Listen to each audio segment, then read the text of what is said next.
I'm Dawson Schmidt here with the latest stories and developments in this week's Commodity Roundup on Trader PhD. Brazil's soybean crop just keeps on getting bigger. The USDA issued its February WASDE report on Tuesday, offering the latest look into U.S. and global supply and demand numbers.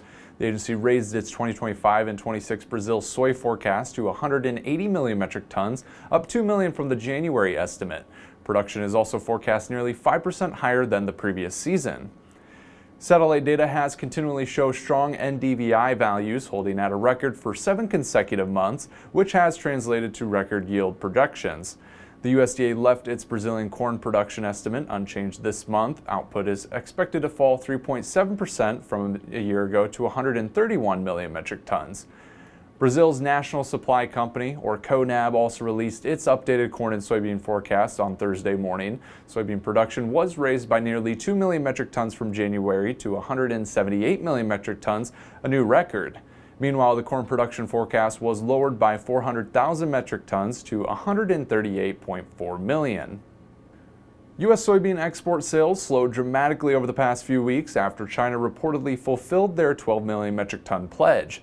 Net export sales during the week ending February 5th totaled just 282,000 metric tons, a marketing year low. China was still the largest buyer for the week, though sales were well below volumes seen just a month ago. Total exports and commitments are still running about 20% behind the previous season, despite China partially returning to the market. President Trump reported last week that China is considering buying another 8 million metric tons of soybeans from the U.S. before the end of the season. While there is no official deal in place, reports emerged that the U.S. and China could extend their trade truce by up to 1 year, and that truce could include fresh Chinese commitments of agricultural products. U.S. beef imports continue to surge amid tight U.S. cattle supplies and declining beef production. The U.S. Census data showed that total imports reached at least 5 billion pounds in 2025, up 18% year over year.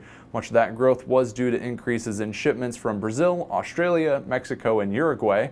Growth was also reported in Nicaragua, Argentina, and Paraguay. Last week, the White House announced a reciprocal trade deal with Argentina that could raise the beef import quota to 100,000 metric tons, up from the current 80,000 ton quota. Argentina accounted for about 2.3% of total shipments last year, and raising the quota could cap Argentinian imports at about 8% of total shipments. Higher imports have kept U.S. beef supplies relatively steady over the past few years, despite production falling to the lowest since 2017.